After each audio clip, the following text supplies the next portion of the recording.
we knew we were having so many movements. This is like around, 2005, 2008. There's so many organizations. We moved from very few organizations to lots and lots of organizations, but there was not a lot of communication amongst those organizations. And we realized that we probably could do a lot more together than we can do separately. And so let's at least figure out what those things are and figure some collective to do that. So we did, we found out that there were like 130 different organizations, and this was just in Buffalo and Niagara counties, that said that they were environmentally, oriented. And we had a series of meetings where we invited all of these people to come. It was like a planning process, that we were able to, we know how to do those things and how we bring people in, how we help them raise agenda about what is it that you want to accomplish and why,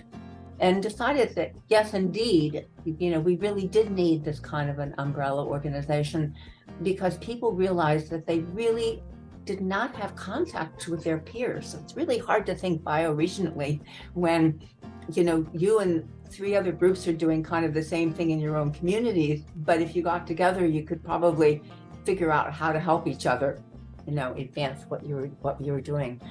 So that was one of the main reasons that we got together and got organized. And it was organized around a series of topics that the group had identified during the planning process. That talked about urban structure, we talked about transportation, we talked about contamination, we talked about climate, so each of these different things, and groups could decide whether they wanted to belong to one of these subgroups.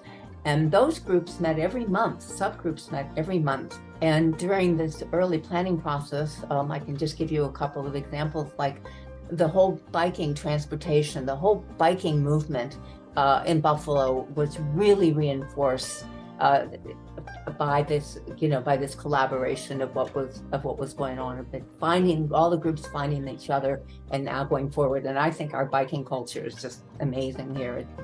It's really, really wonderful. Another thing that came out of it was that the city of Buffalo was the first time in like 50 years redoing its zoning and putting together the green code.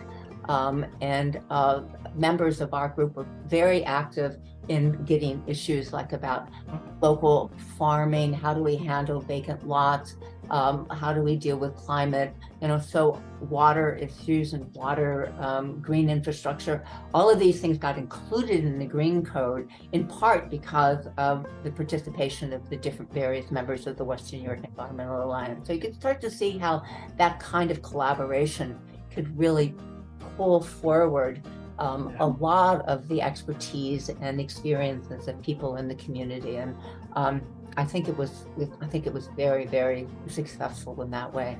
It has some structural problems because let's face it, most environmental and social justice groups are just on the edge of making it, right? Yeah. Hardly making it.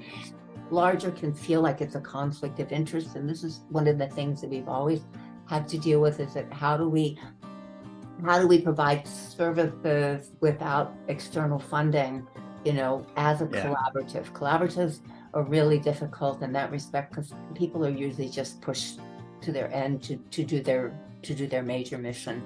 But we've continued, and we continue to find ways now with, I think, the 30-30 campaign is going to be 30 by 30. It's going to be a really a powerful way to bring people together to talk about how the climate and the social justice and the species issues all come together, around this whole question about how do we preserve the fabric of life on Earth, which is what we're really trying to do right now.